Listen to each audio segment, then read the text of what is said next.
Hello hi friends, welcome back to Shivani YouTube classes. ఈరోజు మనం Indian జాగ్రఫీలో భారతదేశ నదీ వ్యవస్థ చాప్టర్ వైజ్ ప్రశ్నలను చూద్దామండి. కాంపిటేటివ్ ఎగ్జామ్స్లో జీకేలో భాగంగా ఇండియన్ జాగ్రఫీ చాలా ఇంపార్టెంట్ రోల్ చూస్తుంది. కాబట్టి ఈరోజు మనం ఇండియన్ జాగ్రఫీలో నదీ వ్యవస్థలో చాప్టర్ వైజ్ ప్రశ్నలు చూద్దామండి. ఫస్ట్ క్వశ్చన్: విముఖంగా ప్రవహించే రెండు నాడీ వ్యవస్థల మధ్య గల ఎత్తైన ప్రదేశాన్ని ఏమని అంటారు? ఆప్షన్స్: జల విభాజక క్షేత్రం, నది హరివాణము, నది పరివాహక ప్రాంతం, అంతర్నది క్షేత్రం.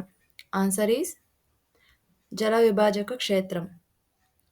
నెక్స్ట్ క్వశ్చన్: ఒక నది మరియు దాని ఉపనదులు వర్షపు నీటిని పొందే భౌగోళిక ప్రాంత విస్తీర్ణం ఎక్కువగా కలిగి ఉన్నట్లు అయితే దానిని ఏమని అంటారు? ఆప్షన్స్: జల విభాజక క్షేత్రం, నది హరివనము, నది పరివాహక ప్రాంతం, అంతర్నది క్షేత్రం. ఆన్సర్ ఈస్ నది హరివనము. నెక్స్ట్ క్వశ్చన్: నది నీటిని పొందే భూభాగ విస్తీర్ణం చాలా పెద్దదిగా ఉంటే దానిని ఏమని అంటారు? ఆప్షన్స్: జల విభాజక క్షేత్రం, నది హరివనము, నది పరివాహక ప్రాంతం, అంతర్నది క్షేత్రం. ఆన్సర్ ఈస్ నది పరివాహక ప్రాంతం. నెక్స్ట్ క్వశ్చన్: సింధు నది పరివాహక ప్రాంతానికి, గంగా నది పరివాహక ప్రాంతానికి జల విభాజకంగా ఉన్నది ఏది? ఆప్షన్స్: అంబాల ఉన్నతి, వింధ్య పర్వతాలు, ఆరావళి పర్వతాలు, సాత్పుర పర్వతాలు. Answer is Ambala Unnati. Next question: ఉత్తర భారతదేశ నదులకు, దక్షిణ భారతదేశ నదులకు జల విభాజకంగా ఉన్నది. ఆప్షన్స్: అంబాల ఉన్నతి, వింధ్య పర్వతాలు, ఆరావళి పర్వతాలు, సాత్పుర పర్వతాలు. ఆన్సర్ ఈస్ వింధ్య పర్వతాలు. నెక్స్ట్ క్వశ్చన్: బానస్ నదికి, లూని నదికి జల విభాజకంగా ఉన్నవి ఏవి? అంబాల ఉన్నతి, వింధ్య పర్వతాలు, ఆరావళి పర్వతాలు, సాత్పుర పర్వతాలు. ఆన్సర్ ఈస్ ఆరావళి పర్వతాలు. నెక్స్ట్ క్వశ్చన్: నర్మదా, తపతి నదులకు జల విభాజకంగా ఉన్నవి. ఆప్షన్స్: అంబాల ఉన్నతి, వింధ్య పర్వతాలు, ఆరావళి పర్వతాలు, సాత్పుర పర్వతాలు. ఆన్సర్ ఈస్ సాత్పుర పర్వతాలు. నెక్స్ట్ క్వశ్చన్: కుందా నదికి, సిగిలేరు నదికి జల విభాజకంగా ఉన్న పర్వతాలు. నల్లమల కొండలు, ఎర్రమల కొండలు, పాపి కొండలు, శేషాచలం కొండలు. ఆన్సర్ ఈస్ బ్రహ్మపుత్ర నదికి, ఇర్రావతి నదికి జల విభాజకంగా ఉన్నవి. నాగా కొండలు, ఎర్రమల కొండలు, పాపి కొండలు, శేషాచలం కొండలు. ఆన్సర్ ఈస్ నాగా కొండలు. నెక్స్ట్ క్వశ్చన్: నదులు సముద్రంలో కలిసే ముందు భాగాన్ని ఏమని అంటారు? నది ముఖద్వారం, నది జన్మస్థానం, నది మధ్య భాగం, నది నిర్వార్యం. నది ముఖద్వారం.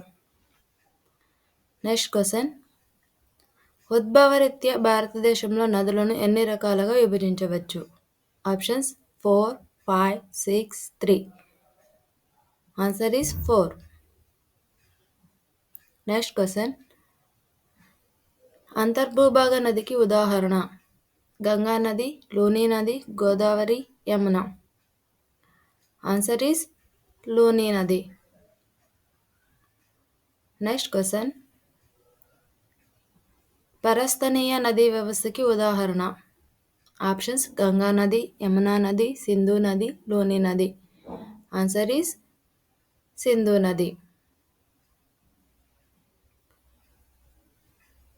హిమాలయ నదులలో పూర్వవర్తిత రకానికి చెందినది?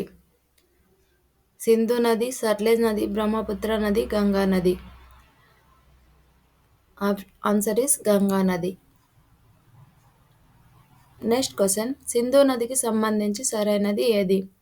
టిబెట్లోని కైలాస కొండలలో మానస సరోవరం వద్ద జన్మిస్తుంది. భారత్లోకి తామ్చౌక్ వద్ద ప్రవేశిస్తుంది. ఇది కరాచీ వద్ద అరేబియా సముద్రంలోకి కలుస్తుంది. పైవన్నీ సరైనవే. ఆన్సర్ ఈస్ పైవన్నీ సరైనవే. నెక్స్ట్ క్వశ్చన్: భారత్ పాక్ సరిహద్దు గుండా ప్రవహించే సింధు ఉపనది. Options: Jhelum, Chenab, Ravi, Beas. Answer is Jhelum. Sindhu ఉపనదులలో అతి పెద్దది ఏది? Options Jhelum, Chenab, Ravi, Beas. Answer is Chenab. Next question. Pir Panjal శ్రేణి ఉన్నత హిమాలయాల మధ్య గుండా ప్రవహించే నది ఏది? Options Jhelum, Chenab, Ravi, Beas. Answer is Chenab. Next question. భారత భూభాగంలో మాత్రమే ప్రవహించే సింధు ఉపనది ఏది? Options Jhelum, Chenab, Ravi, Beas. Answer is Beas. Next question. Sindhu ఉపనదులలో పొడవైనది ఏది? సట్లెజ్ నది, చినాబ్ నది, జీలాం నది, రావి నది. ఆప్షన్ ఆన్సర్ ఈస్ సట్లెజ్ నది. Next question. దౌల్దల్ శ్రేణిని చీల్చుకుంటూ కాంగ్రా లోయ గుండా ప్రవహించే నది ఏది? ఆప్షన్స్ సట్లెజ్ నది, చినాబ్ నది, జీలాం నది, బియాస్ నది. ఆన్సర్ ఈస్ బియాస్ నది. Next question. 3 దేశాల ద్వారా ప్రవహించే సింధు ఉపనది ఏది? ఆప్షన్స్ సట్లెజ్, రావి, చినాబ్, బియాస్. ఆన్సర్ ఈస్ సట్లెజ్ నది. Next question. జస్కర్ శ్రేణిలో బారాలాచెల కనుమ వద్ద జన్మించే నది ఏది? ఆప్షన్స్ రావి, చీనాబ్, బియాస్, జీలం. చీనాబ్ నది. Next question. క్రింది వాటిలో సరికాని జత ఏది?